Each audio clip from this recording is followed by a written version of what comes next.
Oh, we've got a good episode on tap for you guys on Carving It Up Live tonight. Gonna start with one of my favorite segments of the week, Carving Up the Context, discussing Minnesota Lynx superstar Napheesa Collier, speaking with as much candor as we've ever seen from a professional athlete, particularly regarding a league sitting commissioner in Cathy Engelbert, who is currently the WNBA Commissioner, why she needs to absolutely, without a question, resign ASAP. Talk about that on Carving Up the Context. Shedeur Sanders. God bless you. I love you, Shedeur. You're not helping your cause right now, buddy. I'll talk about that in just a second. Kind of one of the truths of being a late-round draft pick. Talk about that with Shedeur Sanders. Bryson's best 10, my top 10 teams in the National Football League as we enter Week 5 starting tomorrow. Josh Tariff, Gryd Network contributor. He'll stop by for about 20 minutes to discuss the Chiefs, the Eagles, Cowboys, Ravens with a cluster of injuries, and a lot more. And at the end of the show, my predictions for the NFC West matchup between the Niners and the Rams. Carving It Up, as always, is loaded, ladies and gentlemen. So let's drop the beat, baby. Here we go.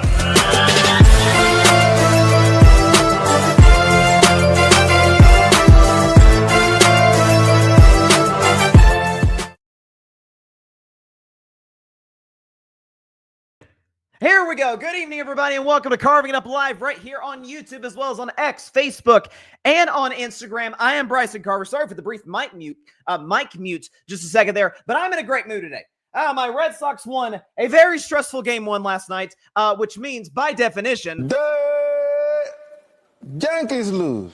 It was a beautiful thing to see, and I will say here on the front end, before today's show, we've got a great show. I am itching to talk about this Napheesa Collier, Cathy Engelbert, Caitlin Clark, and other situation in just a moment on Carving Up the Context. One of the best ones that we will do. And Shedeur Sanders, Bryce's best 10, Josh Tariff stopping by in about 45 minutes to talk NFL, and then my predictions for tomorrow's game. I will admit, over to my left here is a TV. And normally what that TV shows is the stream of the current show, just so I can look. Sometimes if we're having technical difficulties, I can look and see what the audience is seeing, just as a point of reference. Today, not the case. I'm looking directly at ESPN's broadcast of Game 2 between the Yankees and Red Sox. So this is going to be a true test. How focused can I stay on the show? And thank God the topics and my guests are going to be fantastic. So I'm going to have to, occasionally look at the TV in between segments. But no, very, very excited to be here on the show today. Let's get the sweep against the New York Yankees. Like I said, tons of stuff to get into. But first,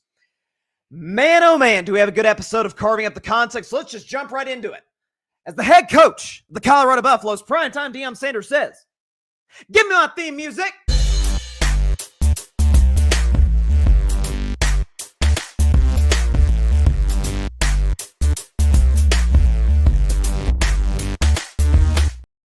On this week's edition of Carving Up the Context, boy, oh boy, Napheesa Collier, superstar player for the Minnesota Lynx. And I want to say that on the front end just so that for those that may not be WNBA fans, you're missing out, by the way. Last night's Game 5 between the Aces and Fever was unbelievable. And I've talked about the WNBA playoffs over the last month. It's been fantastic. But just for a point of context on who Napheesa Collier is, can we show her numbers in 2025? Because she was quite simply phenomenal. She was in the MVP race for a while until the best player in the sport, A'ja Wilson, went off.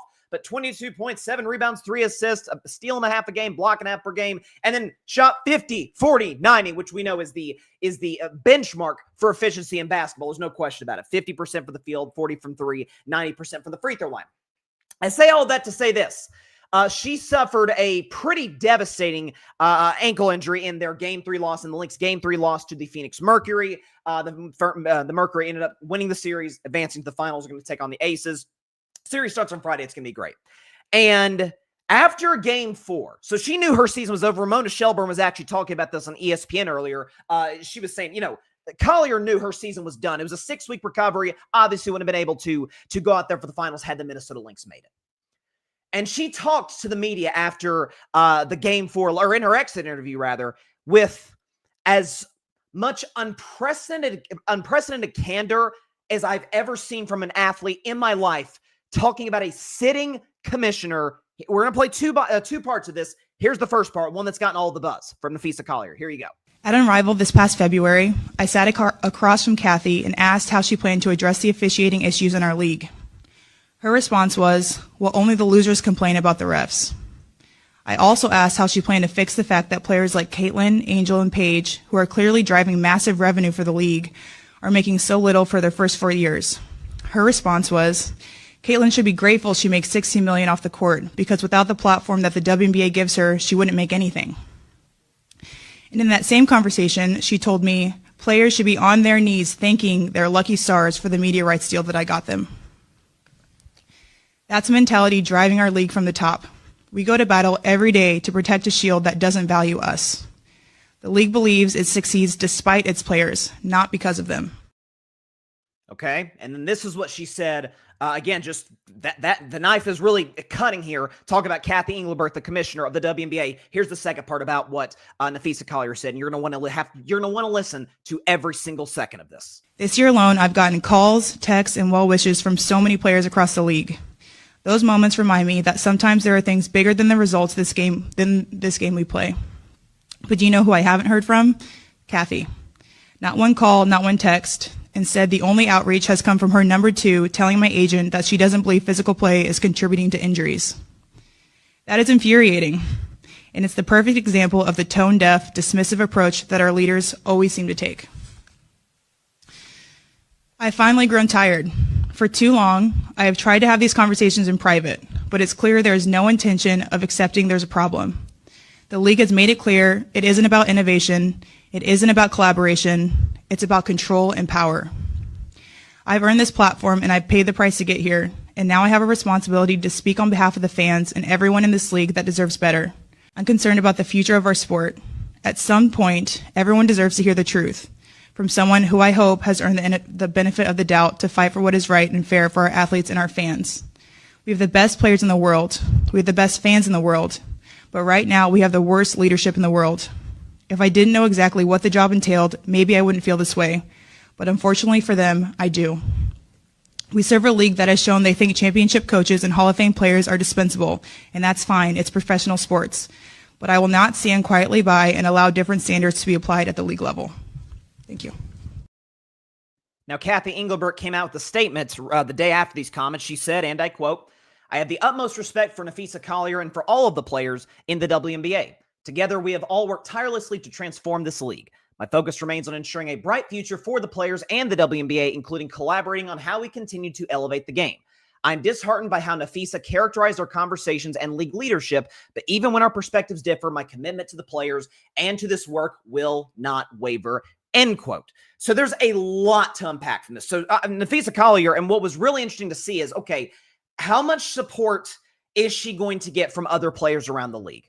Because it was going to be one of two options. Either it was going to be full-throated support of Collier, who, by the way, is the vice president of the Players Union, so she holds a lot of power, no question about it. She is one of the most influential voices in the league.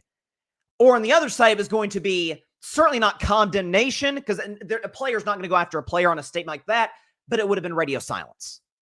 A'ja Wilson has supported her. Nneka Nwumike has supported her. Even former players like Alina Deladon, who, by the way, I met when I was in Disney World. Very, very nice. Shout out to Alina Deladon. Came out in support of Napheesa Collier.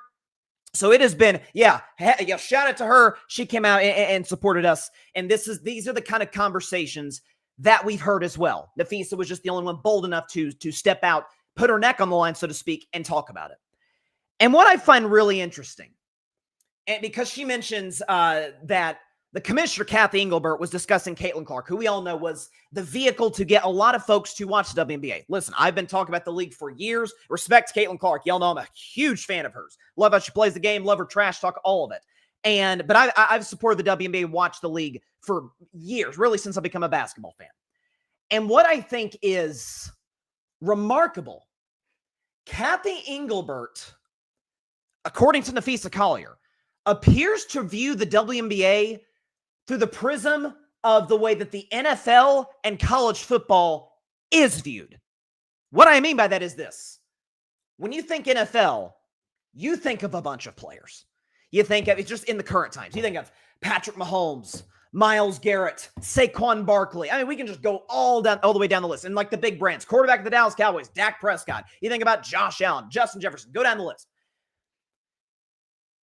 But in the NFL, it's kind of an unspoken rule, fair, unfair. The shield is kind of, you protect the shield. That is untouchable to a certain degree.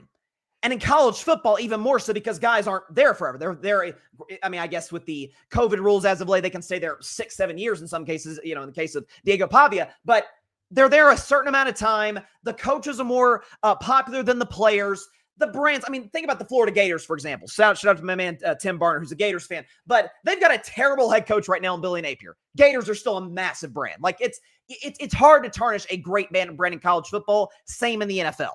I mean, Jerry's run the Cowboys into the ground for 30 years. Still the most popular brand in the world. The NBA, Major League Baseball, the PGA, the WNBA, the NHL, go down the list. College basketball, they do not have that luxury. They are star-driven leagues. Really, since Major League Baseball not became more international, because it's always been international, but since Shohei Ohtani and Aaron Judge, these big, booming, big personality stars have kind of taken over the sport, the league has grown, and with some good rule changes. In the NBA, who are still the biggest stars in the league? Steph Curry, LeBron James. Watch, look at the ratings every year. Steph, LeBron, those are the highest few games of the regular season. Anthony Edwards is great. Shai Gilgeous-Alexander is great. Jokic, but two of those three kind of nonverbal. They don't talk a lot. They don't have the brands that Steph and LeBron do. They don't have the built-in fan equity that those guys do. The PGA, remember when the PGA was panicking when Live Golf, and we can talk about the morality of it and the Saudi money, all of it. I've talked about that in my show constantly, but this whole, the PGA, they're nervous about some of these guys going to Live Golf because they are a star-driven sport. The WNBA is the exact same way. And the Caitlin Clark thing. Oh, Caitlin Clark, she should be thanking her lucky stars for the WNBA. Otherwise, she'd be virtually irrelevant. That's essentially what Cathy Engelbert is saying, according to Nafisa Collier. Well, that's funny. Thanks to NIL, shout out NIL, Caitlin Clark, before she played a dribble of WNBA basketball, she had NIL deals with the following. Nike, let's see if you've heard of any of these brands. Nike, Gatorade, Bose, Buick, H&R Block, Topps, just to name a few. That's not all of them. Angel Reese has a number of endorsements. Paige Beckers, I'm listing those three because those have been the three primary sort of driving forces into this new wave of interest in women's basketball. Shout out to Juju Watkins, who unfortunately is out for the year. Knock on wood for her. Obviously, she had the ACL injury this past March, but she's kind of going to be joining that group as well. The reason I mentioned those three names is because before those three ever played the first dribble of WNBA basketball, here's some of the games that they played in. See if you're impressed by some of these ratings. We can go and put that up here. Notable NCAA tournament games that featured Caitlin, Angel, and Paige. 2023 Natty, which we all remember that one. LSU, Iowa, 9.9 million views. The rematch in 2024 Sweet 16, 12.3 million views. So that was the Caitlin versus Angel matchup. And then you get Paige versus Caitlin, 14.2 million in the Final Four a year ago. And in the national championship, obviously got Caitlin and Iowa versus the great Dawn Staley, South Carolina Gamecocks, 18.7 million viewers. Most watched college basketball game in the history of ESPN. And even in last year's Natty, you had Paige, 8.5 million viewers for that national championship. That was the third most watched Natty of all time. Keep in mind, Caitlin, who we know is kind of the face of this, respect to Angel and Paige, who are ballers in their own right, but Caitlin Clark was offered, I believe, $1 million by Ice Cube to join the Big Three League, to try and lure her to the WNBA. And Caitlin, to her credit, she did not have to do this, folks. She's like, you know what? For the women that have paved the way for this league to be where it's at today, I feel I have an obligation to continue that legacy and to continue to grow the WNBA, because respect to the Big Three, but the WNBA has a more traditional build of a sports league than the Big Three has. I have an obligation to grow it. Cathy Engelbert does not appear to have the same stance. And what I find super interesting, this is a commissioner who obviously does not know where her bread is buttered. I mean, this season, ESPN reported this. ESPN averaged 1.3 million viewers for WNBA games on their network. That's the most ever. And it's funny. I was going to use this number for a future segment, and I still may, because I was actually planning, just a quick story, for the last few weeks, because I had seen that the WNBA ratings were off the charts in the regular season by conventional standards, despite the fact that Caitlin Clark had barely played at all this season. And my take was going to be, and sorry, this is a bit of a spoiler for your future segment, but is that Caitlin was the main event, so to speak. Caitlin was the reason a lot of people started watching, because the way she plays, shoots the basketball, passes, the emotion, trash talk, all of it. But then people show up to the party and like, oh, this is kind of fun. It's like when your best friend who you've been tight with brings you to the block party. It's like, oh, this person's nice. Oh, I like this guy. This girl's fun to hang around. That's how people felt watching the WNBA. Again, look no further than last night. Again, if you missed, I get it was late for some people on the East Coast, but if you miss Aces Fever Game 5, oh my gosh, outstanding game. And the playoffs has been like that all season long. The league has been like that for years. Great basketball, elite shot making, all of it. And the fans are responding. The ratings would show you that. And the fans are also telling you, yeah, Caitlin and Angel are not the two best players in the WNBA. That would probably be Asia and Nafisa Collier are the two best players in the WNBA. But they're the biggest stars, and we're going to go in their direction. How do I know that? Well, I obviously showed you the ratings when they played in college, but when they played earlier this year, opening day in the WNBA, 2.7 million people tuned in to watch the game. That is the most watched WNBA game in regular season history. I'd make the case, and I think it's apparent to all of us, Caitlin Clark, Angel Reese, Paige Beckers, they don't need the WNBA. It helps, and it does, but they can go play it. As Nafisa Collier pointed out, herself and Brianna Stewart, the superstar MVP and champion of the New York Liberty, started their own Big Three league, 3-on-3 tournament league for the summer so that players don't have to be in the same situation that Brittany Griner was in, and multiple other players have been in, but Brittany Griner's most notably because she was arrested and having to go to freaking communist Russia to play basketball because the league doesn't pay him enough. So Nafisa Collier, Brianna Stewart are taking matters in their own hands. We'll create our own league. Paige Beckers is going to compete. Some big-name WNBA players are going to compete in this. They can just run with that. They're going to have the financial backing of NBA players for that league. And given the fact that, by the way, WNBA CBA collective bargaining agreement expires this month, October 31st. Cathy Engelbert, the commissioner of the WNBA, should be no more as the commissioner of this particular league in this new CBA. I know some folks have said, it's not the greatest look if it's a pressure by the WNBA's players and a commissioner's removed in short order. I get that. But something this flagrant, someone that the primary objective, I've said this for years on the show. It's why I've always said Goodell gets more crap than he deserves. The primary objective of a sports league commissioner, grow the league, make it more popular.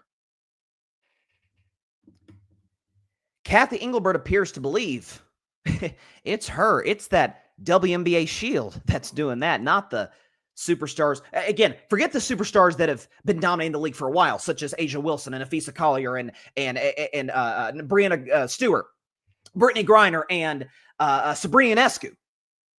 But this new wave of talent, game-changing. Clark, Reese, Beckers. You saw the ratings. I just showed them to you. Changed everything. They don't need you. You see what they're getting paid? They don't need you.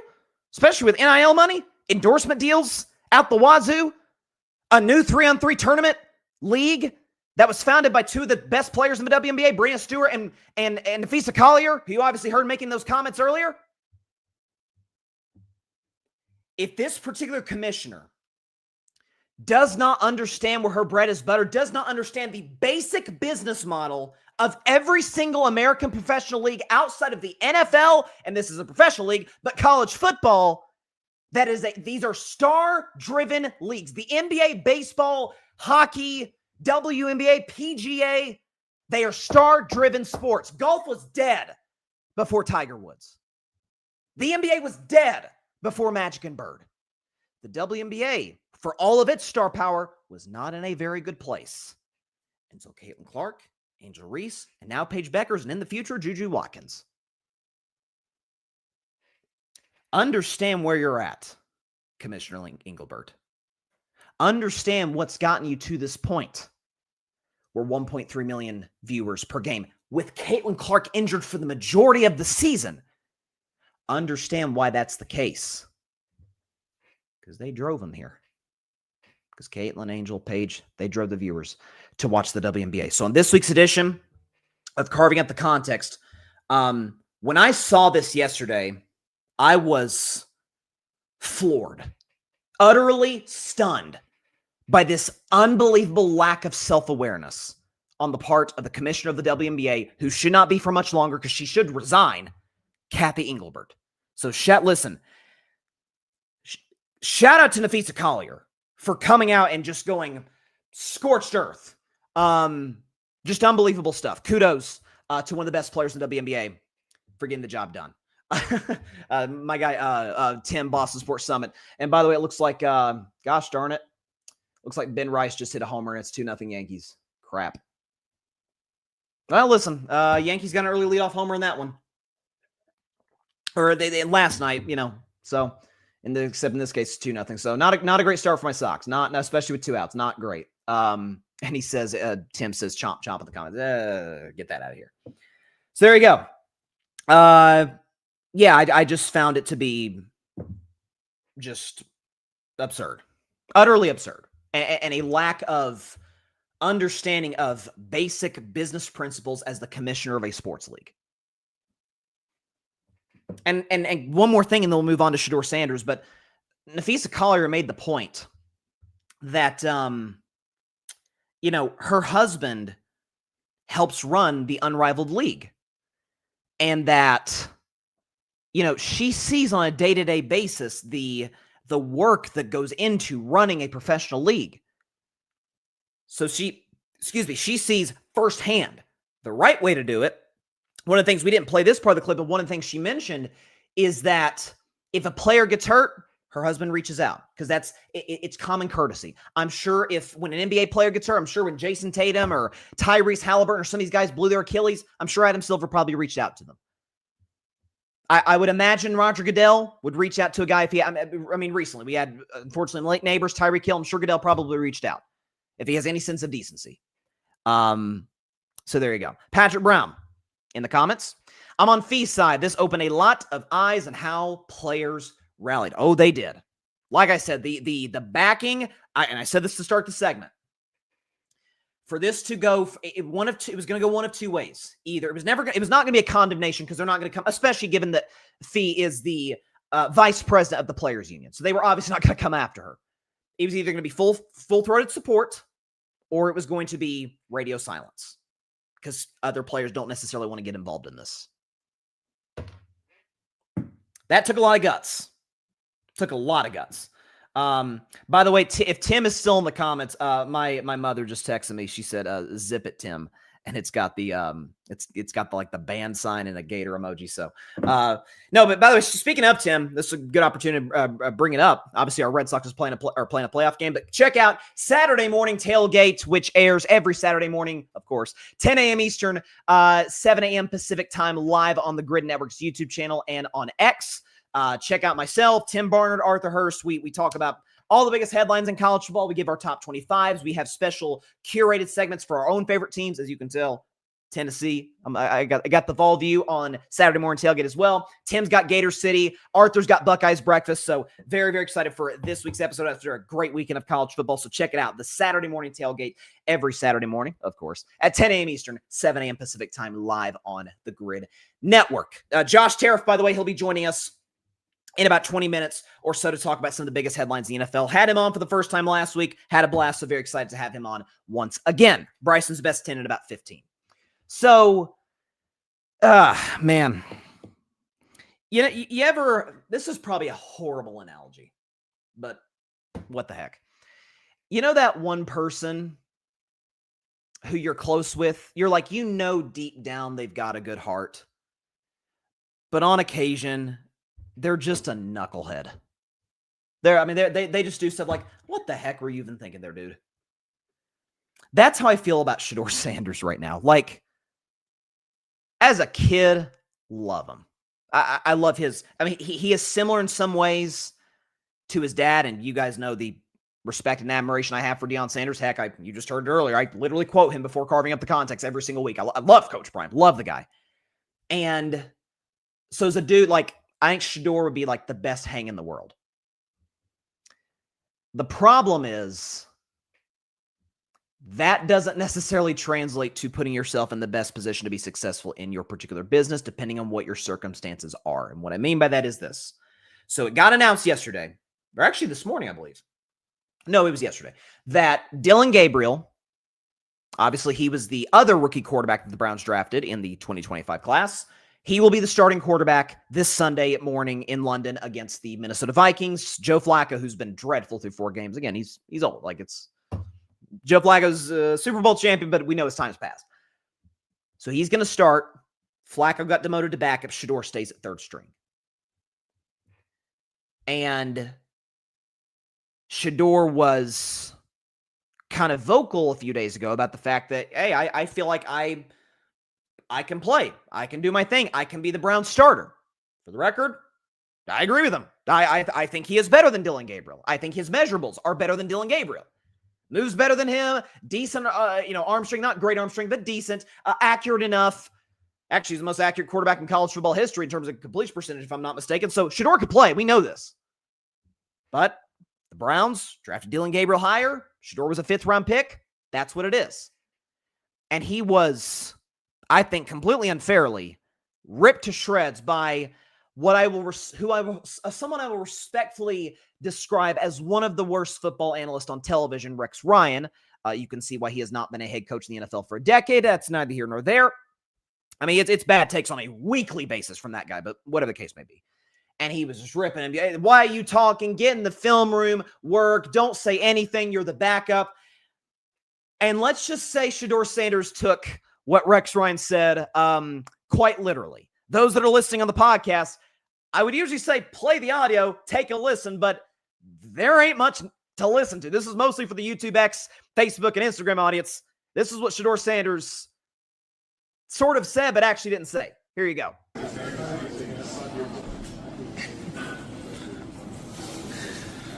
Vocally, anything to say? I guess it's fun. So it's one more. What do you think you have to show to the coaches just to have them have that belief in you that you can be ready? What game you say? How much has Joe been important to both of you and Dillon in terms of your guys' development to this point?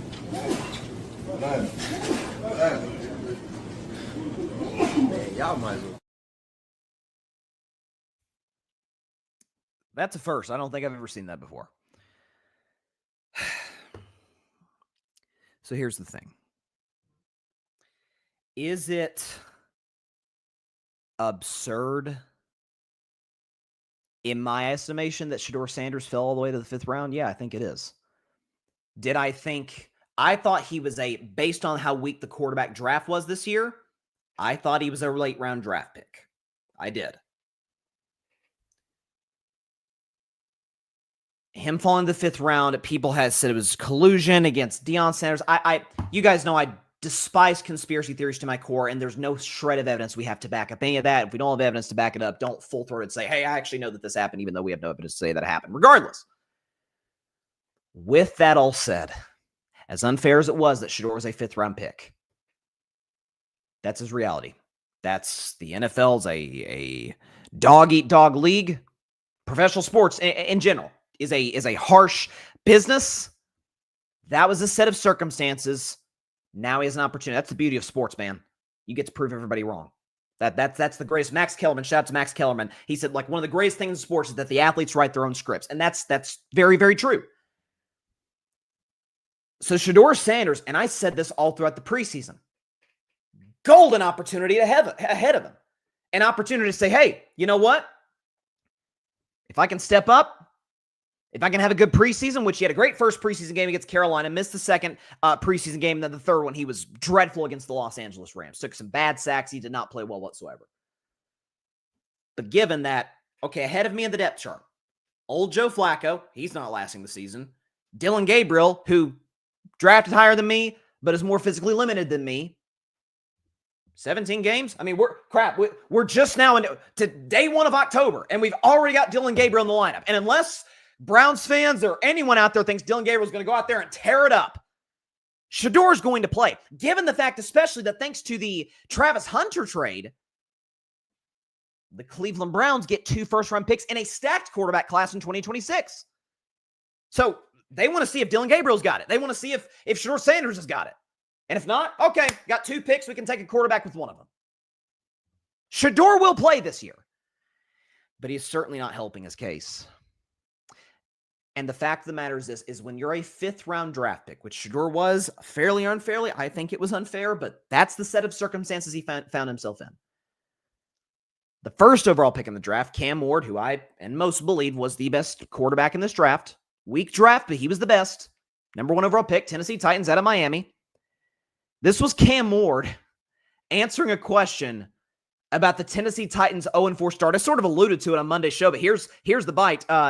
Get the kids out the room because there's some profanity involved. But this is what Cam Ward said after the Titans lost to the Texans on Sunday. So, I mean, we keeping the buck right now. We ass. So we 0-4. We have this point. We got nothing to lose. We dropped a quarter of our fucking games, and we've yet to do anything. So we have to lock in.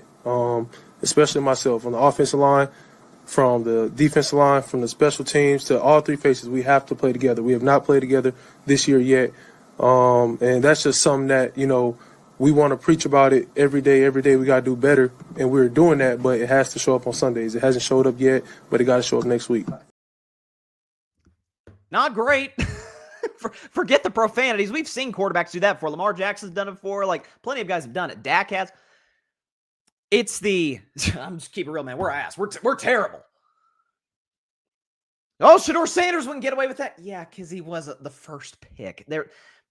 Just look no further than the last 3 picks of the first round of not the first round, the entire draft in general. Cam Ward, not great in the press conference, and I like Cam Ward. I do. I think he's in a bad situation with Brian Callahan, the offensive line, all of it.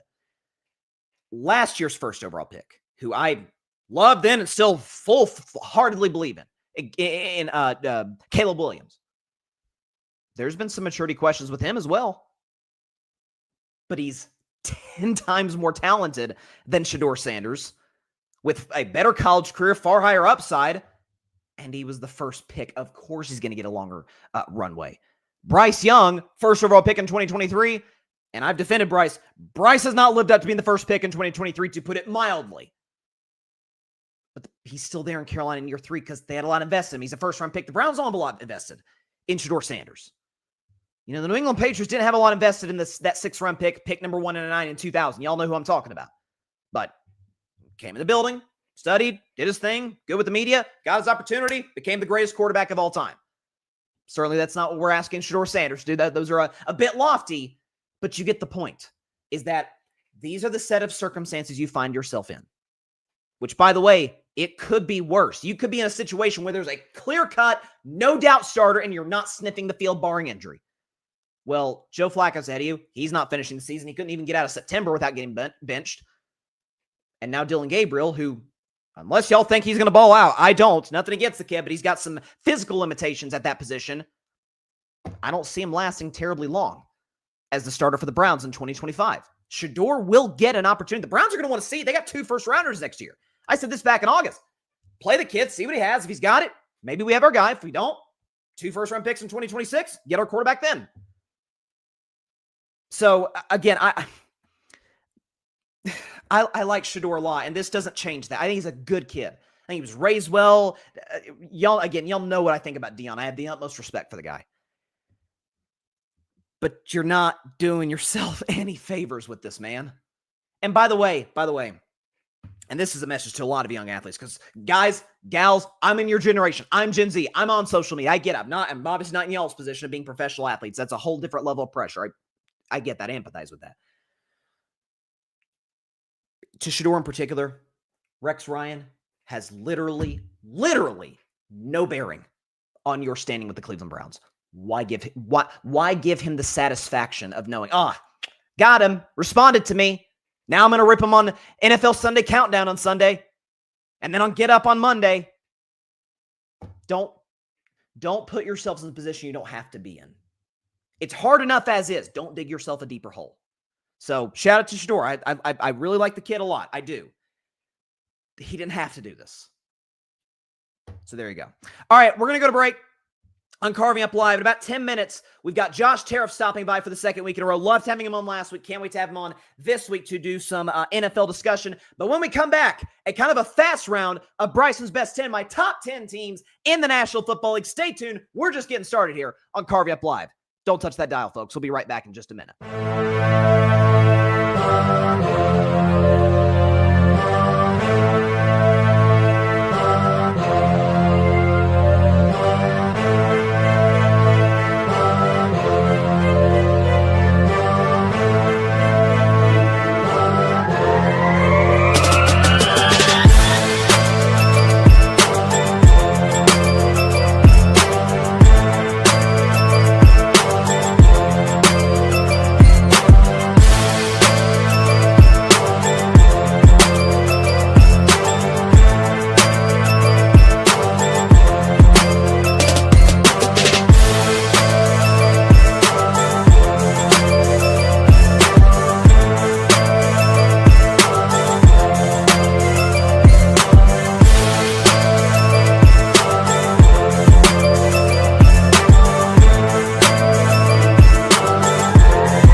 Welcome back to Carving Up Live. Thanks for everybody for stopping by on this fired up, jam-packed Wednesday. Like I said, it is a test of my focus, of my concentration to be able to do this show while right to my left, my Red Sox are playing the Yankees with an opportunity to sweep the best of 3 series and advance to the ALDS to take on the Blue Jays.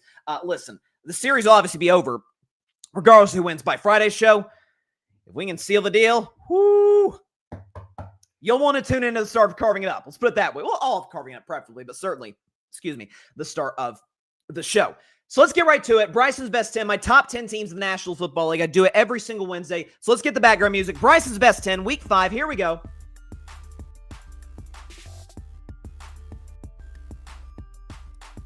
All right, ladies and gentlemen, we will start at number 10. The 10th best team in the National Football League is the Jacksonville Jaguars, making their first appearance on this list in 2 years. The Jaguars are the 10th best team in the National Football League, and here's why. So, in terms of their pass game, and my guy Trevor Lawrence hasn't been great, right? Like the deep ball with Brian Thomas Jr. outside that one long ball against Houston last week hasn't really worked. I think that's going to get in tune as time goes on. I think Liam Cohen's a really smart coach. Travis Hunter is actually playing more on the offensive side of the ball than the defensive side. He made a great catch against San Francisco. ETN is darling on my sister's fantasy football team. He's balling out. He had a long touchdown run. But it's this, by the way, O-line's great too. This defense is the story. 13 takeaways. That is more than they had all of last season. They lead the NFL. This Jaguars defense is legit. It is for real. They are the 10th best team in the National Football League after not being ranked for 2 years on this show. At number 9, for the second straight week, falling 4 spots. They are plummeting right now after being the number 1 team. Going into week 2, it is the Green Bay Packers. The Packers are the 9th best team in the National Football League, and here's why. I have never talked to a fan base in the last few days that has been more just in the dumps about a tie. My college professor, my sister, just is apoplectic that they tied the Cowboys. How does that happen? Dak goes off, and oh my gosh, the defense did not play well. Micah did, but the defense did not. Jordan Love was excellent, though, outside of a late first half turnover and an almost near blunder of the clock late in OT. Play calling by Matt LaFleur was really suspect late in the game, really being really conservative, going for a tie as opposed to you score, bro, you win the game. What are we doing here? But the run game's still great with Josh Jacobs. Even with the injuries at wide receiver, they've still got Dobbs, who had 3 touchdowns. They've still got Matthew Golden. They've got Dontavian Wicks. They've got some real playmakers. The Packers will be fine. They need this bye, no question about it. So they're the 9th best team in the National Football League, but they didn't look great. At number 8, moving up 2 spots from last week, it is the Seattle Seahawks. The Seahawks are the 8th best team in the National Football League, and here is why. So when you talk about Seattle, you have to talk about a team, obviously, that has been money as it pertains to their defense, which has been great with Mike McDonald. They were putting on a clinic prior to that fourth quarter against Arizona, able to take advantage of a special teams gap. But obviously, Sam Darnold. Can we give Sam Darnold some love? This is what he's been since the 2024 season. 40 touchdowns, 14 picks, 5,200 yards, a pass rating of 103. He's got the best record in football since the start of last season at 17-4. He's been playing outstanding football going back to Minnesota, now with Seattle. The run game's good with Kenneth Walker. Jackson Smith-Njigba is a true number one receiver. He's shown that, obviously coming out of Ohio State in the last few years in the draft. This is a well-coached Stocks team. They move up 2 spots as my 8th best team in the National Football League. At number 7, saying we were at last week, it is the Tampa Bay Buccaneers. The Bucs are the 7th best team in the National Football League, and here is why. I mean, they played as disastrous of a first half against Philadelphia as you can have. Blocked punts, only putting up 6 in the first half. One of those 3 came on a bomb field goal, I think from 65 yards out, if I'm not mistaken, by Chase McLaughlin, just to pull the game within striking distance. But they do have Emeka Egbuka, who caught a long touchdown. They have Bucky Irving, who had a long touchdown. Bucky Irving, who had a long touchdown of his own. Baker, the late turnover, first of the season. He's played mistake-free football thus far. This Bucs defense is really beat up, as is this offense. It's just going to be a matter of getting guys back healthy from injury for this team to go on a run, to win the NFC South, to be a Super Bowl contender. I still think they're in good shape. Morality, wins, so to speak, moral victories aren't a thing in the National Football League. It's wins and losses, but Tampa Bay can't feel terrible after that game against Philadelphia. They are the 7th best team in the National Football League. At number 6, falling 4 spots from the number 2 spot last week, it is the Los Angeles Chargers. The Chargers are the 6th best team in the National Football League, and here is why. So, most of this has to do with their injuries as much as it does the loss to the Giants. I mean, they obviously had Rashawn Slater out, Joe Alt's down, Khalil Mack's down. Justin Herbert was taking some absolute shots in that game against the Giants last week against that great New York defensive line. So that's a concern. I still do like the wide receiving core, obviously, with the likes of Quentin Johnston and Ladd McConkey and company. But this Chargers team, they got to get healthy, got to get some bodies back. The sooner Joe Alt comes back, the better. The sooner a healthy Joe Alt comes back, rather, the better. Still well coached. Jim Harbaugh is great. They're certainly a playoff team, and I maintain as of today that they are likely a championship contender. The LA Chargers are the 6th best team in the National Football League, and the team they share a stadium with is at number 5. It is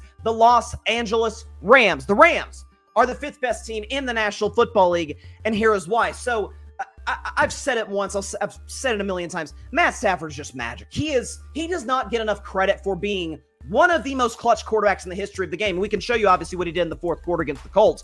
Perfect passer rating, 2 touchdowns, no picks, completed 90% of his throws, including the long ball to Tutu Atwell, who was thought of as a bust not that long ago, ends up catching the winning touchdown. Puka Nacua, I saw a stat today, according to Pro Football Focus. He has more games of a grade over 80 than he has below 80. In other words, he's an absolute freak at the wide receiver position. This defensive line with Jared Verse is excellent. Obviously, they feasted on some turnovers with Daniel Jones. The A.D. Mitchell fumble against the Colts was devastating. But this is a great Rams team, legit contender in the NFC, no doubt about it. They are the 5th best team in the National Football League. At number 4, saying where they've been at the last couple of weeks, it is the Buffalo Bills. The Bills are the 4th best team in the National Football League, and here is why. So, we know Josh Allen is, we know Dalton Kincaid is, and Keanu Coleman and James Cook and all of these guys. The question for this Buffalo team is, can this defense hold up to a certain degree? I mean, 19 points against the Saints is like 30 against anybody else. I mean, what are we doing? The Saints should have put up more points if not for a blown wide receiver pass in the red zone. I don't know what you're doing there, Kellen Moore. Buffalo not able to cover a 14.5-point spread against the Saints at home on 10 days rest. Not great, but Josh is phenomenal. He's going to be the MVP of the league this year. This Bills team is great. They are the 4th best team in the National Football League. At number 3, the 3rd best team is the Kansas City Chiefs, moving up 5 spots. The Chiefs are the 3rd best team in the National Football League, and here's why. It was only a matter of time, folks. The fact of the matter is, when you get a true, at the very least, number 2, he might be evolving into a number 1 receiver with the speed in Xavier Worthy, to a deep ball thrower like Patrick Mahomes, who was already establishing a good rapport on the deep ball with Tyquan Thornton, with Kelsey as your 3rd down option. What a shocker. The offense looks phenomenal. Now, some of that is obviously playing the Baltimore Ravens defense, which is atrocious, but this KC defense has really rebounded after a rough opening week performance in Brazil against the Chargers. Again, giving up less than 20 or less in all of their games. Chris Jones, heavy heart. He was excellent. The secondary, taking advantage. Drew Tranquill, I believe, had an interception that game. Like all of these guys, or I think it might have been Chenal who had the interception. Either way, stepping up. Mahomes looked as good as he ever has. 4 touchdowns, 250 touchdown passes in his career, the quickest to ever do that. They do need to get their running game right, but other than that, O-line looks great. Receiving core, once they get Rashee Rice back, look the heck out. The Chiefs are coming. They are the 3rd best team in the National Football League. At number 2, the 2nd best team is the Detroit Lions. The Lions are the second best team in the National Football League. And before I tell you why, Dan Campbell, what did y'all do to those Cleveland Browns on Sunday? Kneecap.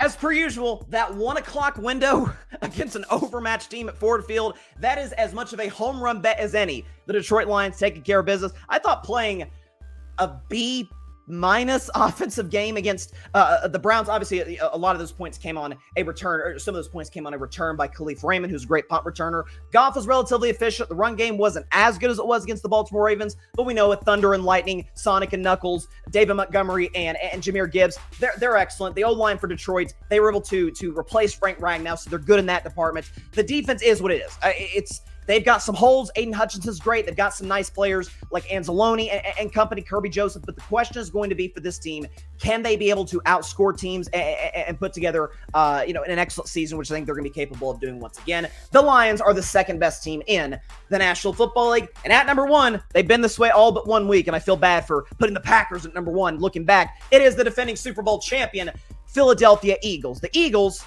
are the best team in the National Football League. And here's why. You look across the board at all of the major stats, and there's nothing that just pops out like, oh, they are clearly the best team at blank, other than, I guess, block kicks. They have 3 in the last 2 weeks. 2 field goals against the Rams, the punt against Tampa Bay. 2 of those, by the way, being returned for touchdowns, so that's pretty good. But offensively, disastrous first half against the Rams, great second half. Great first half against the Bucs, awful second half. Jalen Hurts, no passing yards in the second half of that game. A.J. Brown, I talked about him Monday, is out here posting scripture, trying to get out of the situation that he's in with Philadelphia. Saquon's not running the football as effectively, and yet they sit here today at 4-0, beating 4 either good to excellent teams. The Cowboys are a solid team. Bad defense, but good offense, as we know. Chiefs, self-explanatory. Week 3 against the Rams, I think they're an absolute Super Bowl contender, and the same can be said, in my view, of the Tampa Bay Bucs. So very, very impressed with what I've seen from Philly, just being able to dig out some of these wins. The Eagles are the best team in the National Football League. Before we go to our guest, let's look at the rankings right here. So Philadelphia stays at the top at number 1. Detroit moves up a spot to 2. Chiefs go up 5 to number 3. Bills stay where they're at 4. Rams up 1 spot to 5. Chargers down 4 spots to 6. Bucks down, or rather staying at a spot at 7. Seahawks at 8, up 2 spots. Packers down 4 to 9. And the Jaguars, first time they've been on this list, at number 10. I believe we have a comment here. Here we go. My dad just okay, tie game. 2-2, Red Sox, Yankees. Like I said, I'm just in between, in between this whole situation, looking at my Red Sox take on the Yankees. All right, joining the show for the second week in a row, he is a Gryd Network contributor. He had a big time appearance last week. I've got some really positive feedback from everybody I know. Would you please welcome back to the show, Josh Tariff, who is joining us right now. Josh, how are you, my man? I'm doing well, and I got some questions on this top 10 list that I just saw you break Please. out there. First off, how dare you attack Chicago Bears fans by having their queen Oprah in the Detroit Lions video package? Because Listen. that you just want to muster up more animosity between the NFC North division foes, don't you? That's fair. That's fair. But the one thing that I was curious on, the Chiefs are already up to number 3. Without already, you tell me why I'm wrong. And their next 2 opponents are on that list. Number 10, Jacksonville, and then number 2, Detroit. And they beat a Russell Wilson-led Giants and the worst defense in the NFL in Baltimore, and you got them at number 3? Well, I mean, listen, if we're going to be fair about the Baltimore Ravens and that bad defense, when they were healthy, the Buffalo Bills put up 41 on them, and we crowned the Buffalo Bills as the AFC frontrunners after that game, which, by the way, I understand that take from people. Josh Allen, we know who he is, and we know how the expectations this Bills team has to finally break through and go to a Super Bowl and win it. I just think the fact of the matter is, now that Patrick Mahomes finally has a legit deep threat, before Rashee Rice even gets back, now you got a legit Super Bowl contender, the likes of which you've seen 5 of the last 6 years going to the big game. Well, I agree that they definitely can be Super Bowl contenders, and they're definitely on the path to it. Like you said, Xavier Worthy back. Obviously, we saw a tremendous difference just in the spacing when they were going around the field, having the speedster. Rashee Rice back in a couple weeks, like you said. They got depth. They're bringing Thornton more and more into the plan. Their defense has already been solid, and and that's going to continue on. So I got no problem thinking, they can definitely overtake the Chargers in the division as the season goes on. Once we get to weeks 9, 10, 11, top 3 in your top 10, they can definitely get up there. I was just a little shocked after these 2 wins that they've had. I don't know if they're all the way there yet. Listen. When you have the resume, your resume matters, Josh. We all know that. 5 of the last 6 Super Bowls, 3 in a row, winning 2 championships. Yeah. Eventually, the dynasty is going to get right. No, and you're right about that, and that's why there will be the favoritism with them, just like how there was always the favoritism with the Patriots for many years. Exactly. Even when a number of their seasons they started out 1-2 or 1-3, 2-3, things of that nature. The Chiefs, that's why I'm saying I'm not counting them out by any means. Just like, oh wow, already 4 weeks in at a record of 2-2. But we'll see, because I think a big thing with the Chiefs, and you were touching on it, is their running game. Pacheco, for whatever reason, just can't seem to get back in sync. Kareem Hunt getting a little older. Watch them for the trade deadline, because you got teams that have talented running backs that they might want to rebuild. There's a guy in New Orleans that would fit right in Kansas City. There's a guy that I would assume for one of the New York teams that typically wears green is not too happy right now, as far as nothing is really progressing. Then I don't know necessarily if the Eagles want to do a trade type thing with the Chiefs, but you got 2 power backs sitting behind Saquon and A.J. Dillon and Tank Bigsby, where one of them could be available if they want to get more draft capital. Now, that one's my least likely one, since why would they want to make a trade with a team they just played with in the Super Bowl?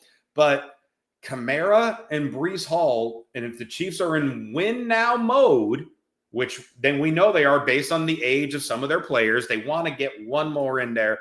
They want Andy Reid to have the nicest cheeseburger he could possibly get in February. I mean, give 2 picks of some kind for Kamara or Hall, and those teams that need all the picks to keep rebuilding, by November 4th, when the trade deadline is, which is coincidentally just as they hit their bye week, it would make sense that towards week 8 or so, they try to make that trade and get someone to custom in for then that long haul. Then they are definitely a top 3 team. Well, here's what I would tell you about that, because your point about Kamara fitting well is a correct one, in the sense that, okay, you look at Damian Williams, who's a guy who could catch the ball out of the backfield, make plays. There were people that argued he should have been Super Bowl MVP in that game against San Francisco years ago. Jerick McKinnon, there was a time before the injury, Pacheco was good catching the ball out of the backfield. Man, is there anybody in the last decade outside of Christian McCaffrey consistently better than Alvin Kamara in that department on a consistent basis, body of work? I don't know. That's a really interesting, because we know the Saints are going to be sellers at the deadline. That goes without saying. So, and it's cross conference. So, it's something. It's definitely something to keep your eye on for sure. Okay, so from the Kansas City side, I'll shift to the Baltimore Ravens, who find themselves in a very similar spot that the Niners were in last year, where just out of nowhere you had the season from hell. Now, it's too early in my mind, to write the Ravens off for dead. I told you last week that I did not have them as contenders after that loss to Buffalo, because if that's in you, if that ability to blow a game, to be conservative on 4th down situations, to give up these long plays, if that's in you, I can't trust you in 4 straight playoff games. Well, now Lamar Jackson's hurt. The defense is ravaged by injuries, as you talked about earlier. Are they done if Lamar Jackson misses even one game? Because they play the Texans this weekend in that great defense. I mean, based on reports that I've been reading from various sources, it sounds like Lamar might not be back until they finish their bye week in week 8. Like, he might miss 2 weeks plus then their bye. And when you're playing Houston, who clearly they listen to the show because they heard me criticize them last week and then stomp the Titans. So you're welcome, Houston. But so playing them, and then the following week playing the Rams. Baltimore That could be D-line. 1-5 before Lamar comes back. They could potentially be 1-5. And then it goes, not what we were talking about last week of, hey, could we consider them being in the Super Bowl? Now we're at, could we consider them making the playoffs? Because somehow the AFC North, which for many years we know has been the most dominant, beat each other up, strong defenses, powerful quarterbacks that are not in Cleveland, and everyone battling out. And now we have the battle of Aaron Rodgers versus Jake Browning versus Dylan Gabriel versus Cooper Rush. How the mighty have fallen. And Pittsburgh, to my shock, that's definitely one of the big things that I was not expecting. I flat out said on other programs that Tomlin's streak of being 500 or better ends this year. So did I. Well, right I'm now, a month in, we are way wrong. Yeah.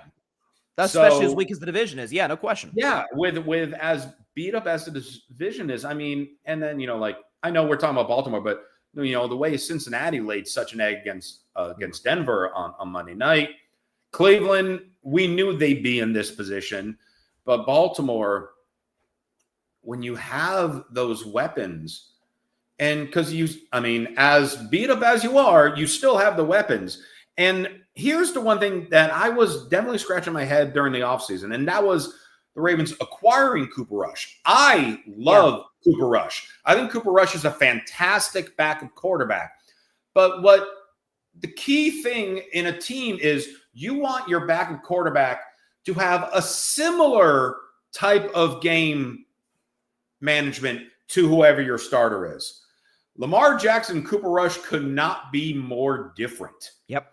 And how does the rest of the team go to that? Because Derrick Henry, he knows obviously, okay, all eyes are going to be on him now to try to beat him up. How is Cooper Rush going to get mobile enough to try to throw the ball down to Zay Flowers or Rashad Bateman? The key element in trying to salvage this time while Lamar is out is Justice Hill. Because Justice Hill has the burst, and he has to find ways to just have those small screen passes be available for him, and then hope that his line, whoever's still healthy on that line, can block enough for him to get that burst of speed. The performance of Justice Hill in these next 2 weeks is going to make or break the Ravens getting in the playoffs.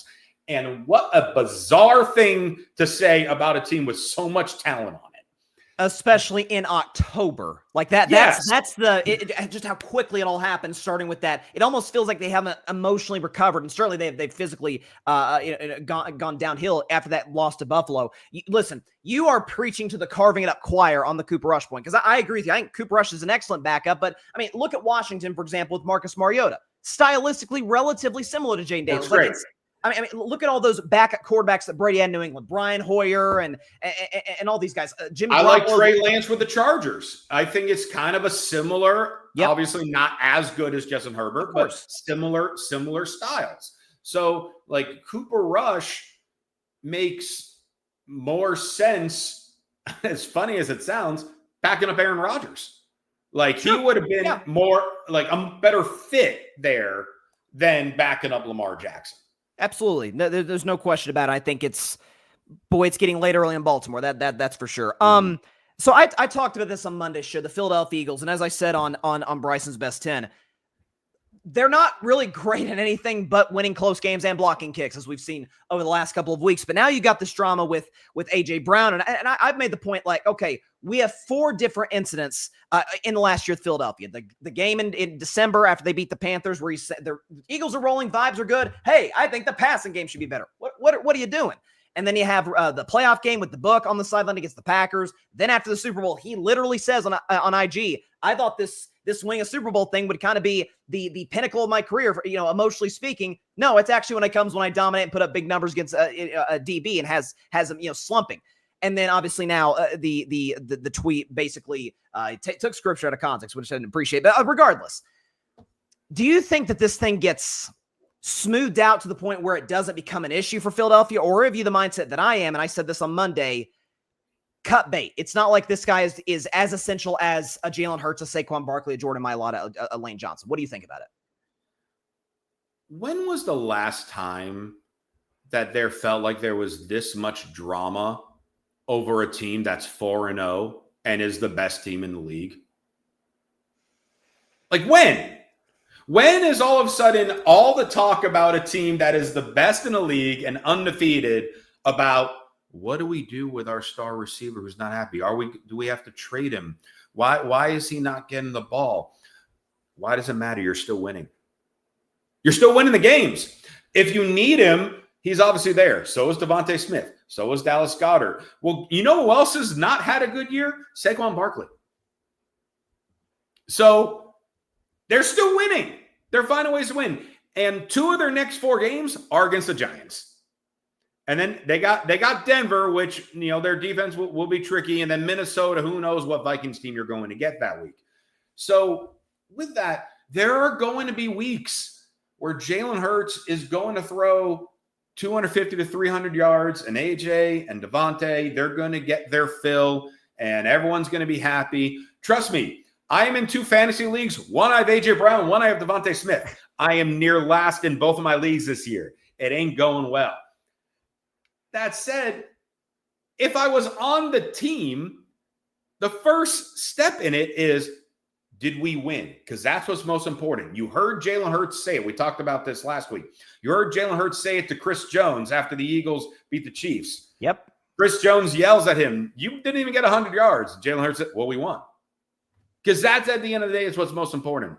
So the Eagles have to ask themselves, is this drama, which is becoming a bigger deal than it realistically is, but still drama nonetheless, right? Is it worth having here?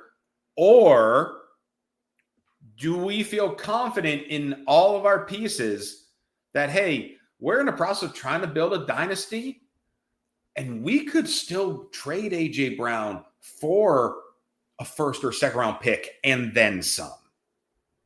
And with Howie Roseman as your GM, that's an unbelievable, freedom. Right. What a good problem to have. Do I stick with a guy who is considered a top 5 receiver, or can I trade him, get assets, and still have one of the top offenses in the league? Clear cap space. Yeah, no question.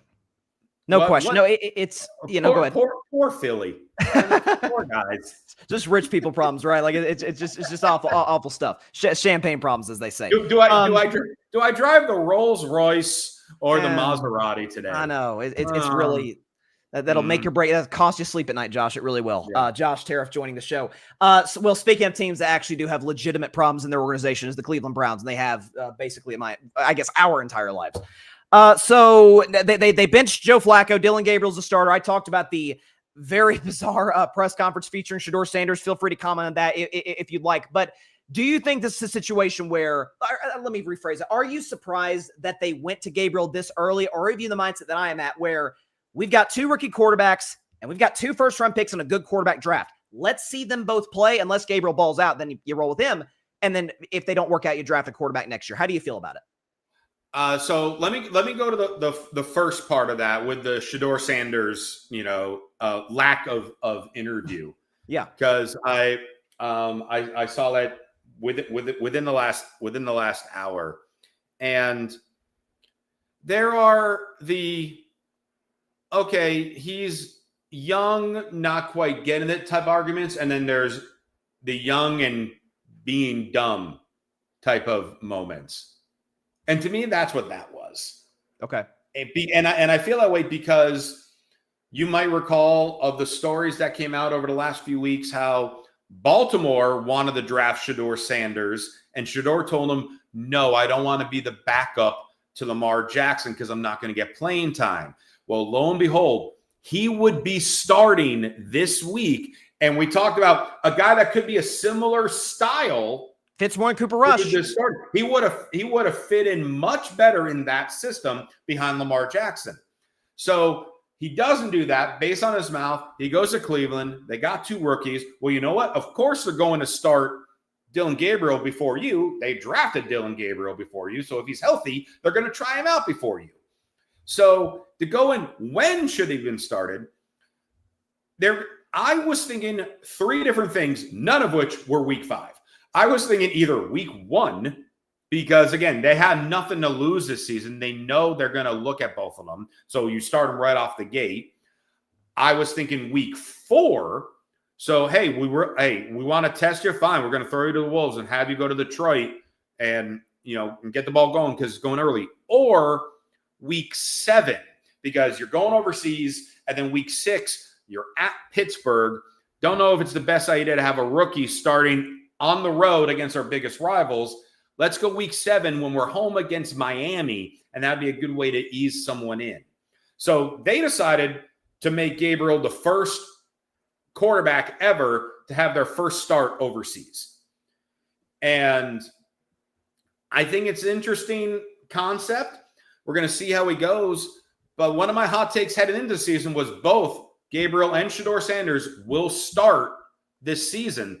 So if Dillon Gabriel is starting week 5, obviously depending on how he performs, if he's just mediocre or, obviously, we don't want to, talk about injuries, but injuries can certainly happen. We see way too many of them every week in the league. There's still pieces of Tyreek Hill's leg on the field. Then you could see very well, it could be as early as week 10 off their bye week that all of a sudden Shedeur Sanders gets popped in. So I'm interested to see how Gabriel does. He's going to have momentum on his side. He knows he's got something to prove, and he's got someone that is definitely on the cockier side, hoping that he makes a mistake, because a pro in the league would have been like, hey, I'm going to be, when in the locker room, hey, I'm going to be available if they need me. I'm excited for my teammate. It's a big opportunity for him. I wish him well. I'm here to support him, here to help him however I can, and here to help the team however I can. Nope. Instead, we got. It was so bizarre, Josh. And those of you that are just listening to this, I'm just randomly miming. Miming, yeah. Yeah. Miming is fantastic for podcasts. So as we all know. I love it. It was so bizarre. Like, what are you thinking? And we want to see you take the steps to being a pro and maturing, and you just continue to take steps back. So why would them or any team want to give you a shot if we can't prove that the mental side of pro skills? Fine, you can have the skills, but you got to have the mental aspect of being a teammate and a player on a professional level. And that's not showing it at all. And also there's again, fair or unfair, the fact that he fell to the 5th round. And I played, the Cam Ward soundbite that kind of went viral the other day he was like, yeah, we're ass. We're terrible. Mm-hmm. There's more margin for error for Cam Ward because he was the first overall pick. The same thing. There's been some maturity questions with Caleb Williams. There's been some production questions with Bryce Young. I'm talking about the last 3, quarterbacks taken first overall, but the franchise has invested everything into you being their guy. They're going to give you as much time as they can for you to prove that you're the guy. Shedeur, that they can move on from him after this year because they do have 2 first-round picks, partly from the Travis Hunter trade. So it's a bizarre situation. Let's end on a positive note because my guy, my personal favorite quarterback in the NFL, Rain Dakota Prescott, also as other people know him as Dak. He was sensational against the Green Bay Packers. As a matter of fact, do we have? I believe we still have his numbers against Green Bay. We can go and put that up. 4 touchdowns, no picks, 77% completion, 319 yards, 94 QBR, and a pass rating of 124. This is against a Packers defense, by the way, that was number 1 in terms of points allowed per game. Based on the load that he's having to carry, the Cowboys, for the first time, to their credit, and I give Schottenheimer a lot of love here, they have developed a real running game with Javonte Williams, Miles Sanders and company. The O-line, given that they were missing 2 starters, I thought played really well against the Packers. But no CeeDee Lamb for the time being. The defense is literally the worst in the NFL. Do you think Dak can put himself in a position very similar to Joe Burrow last year and have an MVP campaign because, for the record, he did his last healthy year. I don't think we can talk about Dak being MVP unless the Cowboys are playoff bound. If the Cowboys can find a way to make the playoffs, 1,000% he's in the MVP conversation. To the point with the Bengals last year, because at the end of the year, they were making that comeback. It's like, oh my gosh, if they get in, then absolutely Burrow would have been considered. But, they fell short right at the end. It's like he played so well, though. His numbers were so incredible. Dak, to his credit, his numbers are looking amazing. Schottenheimer, to his credit, this team is playing with a lot more energy than we've seen these last few seasons, especially with as bad as their defense is, no CeeDee Lamb. Well, George Pickens picked up that no problem at all in that last game. We also can't jump the shark, though. I know I was joking with you earlier regarding the Chiefs and what their wins were.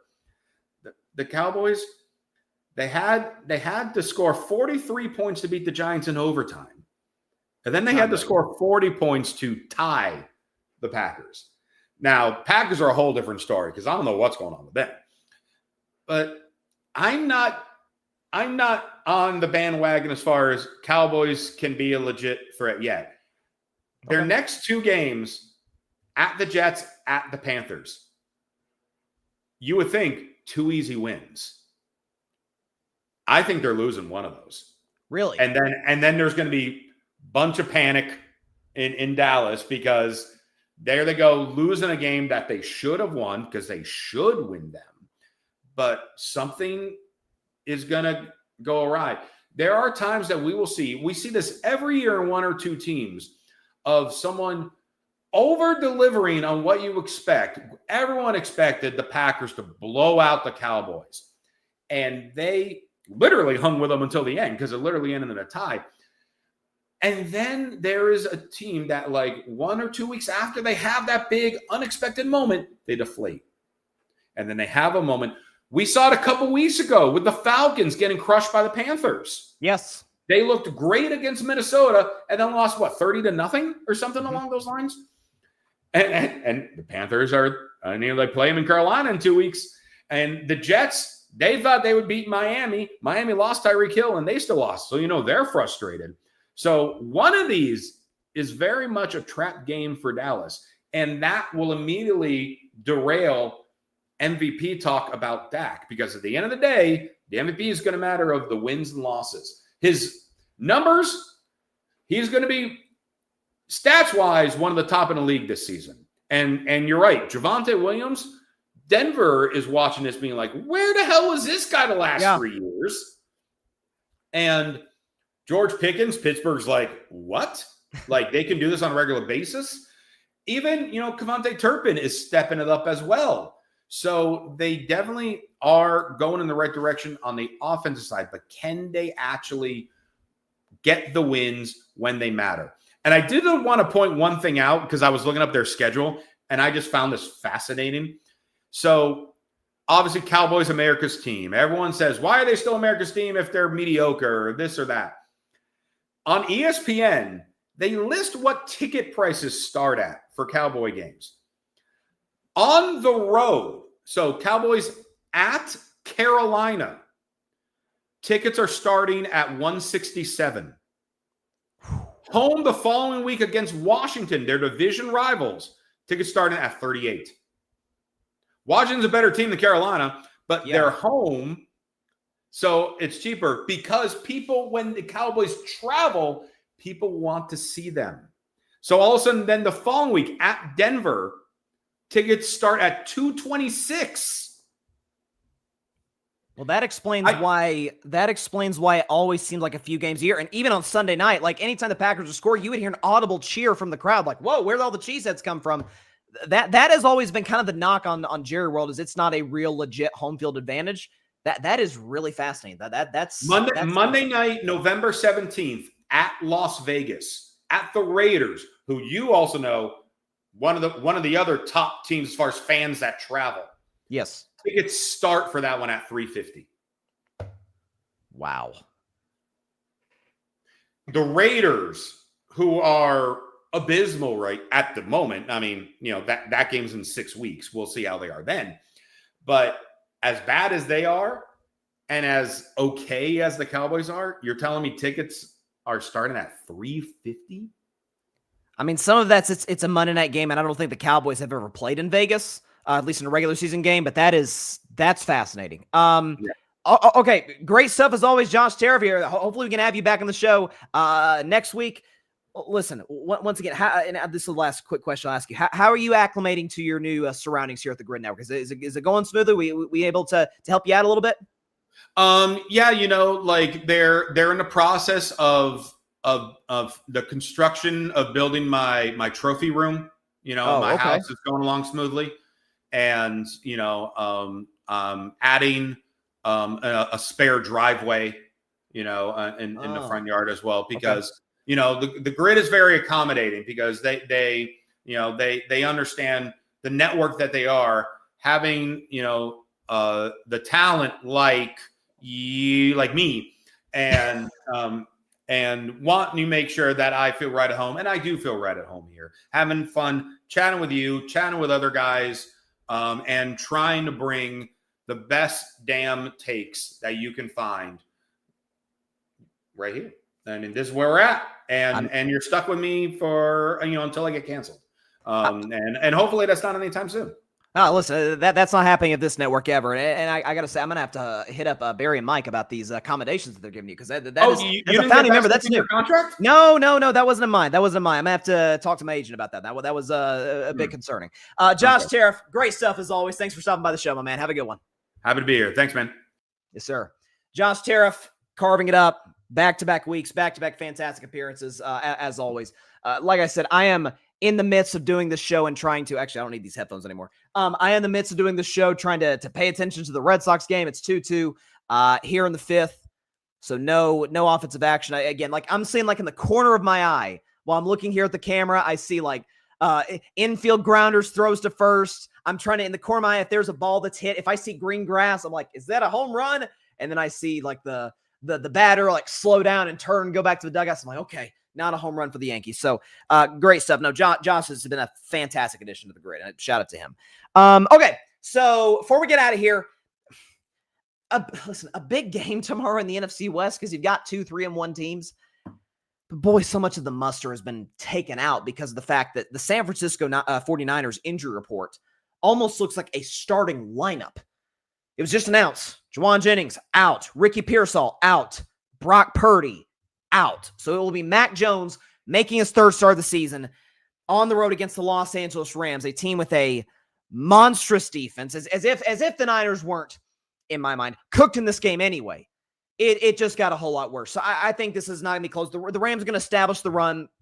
Stafford, Puka this year's been the best receiver in football. You can make a case, a legitimate case with respect to Justin Jefferson and Jamar Chase, that Puka Nacua is in the discussion as the best receiver in football. I think this game is not close. Give me the Rams 28-14.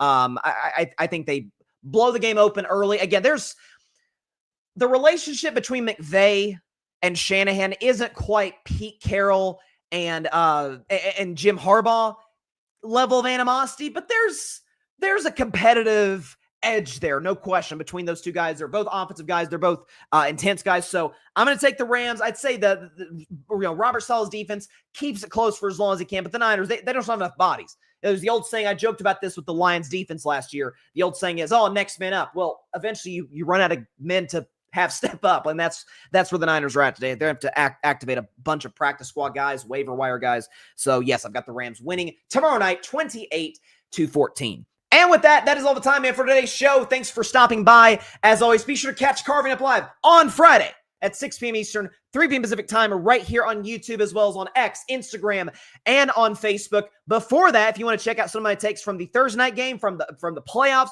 all of it, check out the Bryson Carver Show, which airs on 89.5 The Edge this Friday at noon Eastern to 2 Eastern Standard Time. You can listen to that via the TuneIn app. If you don't know where that is, I can just put the link on my IG story so you can check out the Bryson Carver Show from there. But yes, that will be airing this Friday afternoon, and then obviously on Friday night. Got some very, very exciting stuff. So All right, that is all the time we have. Have a great week, everybody. Also, before I leave, how can I forget? Subscribe to the Gryd Network. That is GRYD, the Gryd, a podcast network right here on YouTube, as well as any and everywhere that you get your favorite podcast. We will see you guys on Friday. Hopefully, I am in a celebratory mood with my beloved Red Sox taking out. Hopefully it ends in an hour and a half or 2 hours, however long it takes to knock out the New York Yankees. It is all I can do to not hit the Big Poppy, soundbite. I'll restrain myself. But on Friday, if the Red Sox wrap it up, you're going to tune in. That's all I can say. Tune in. Have a great week, everybody. Stay safe out there. God bless y'all. Peace out. Finish them off, Sox. Let's go. Thanks so much for watching the show on YouTube, and be sure to go click that big red subscribe button and check out the other clips and full shows from Carving It Up Live, as well as our other incredible content creators here on the Gryd Network.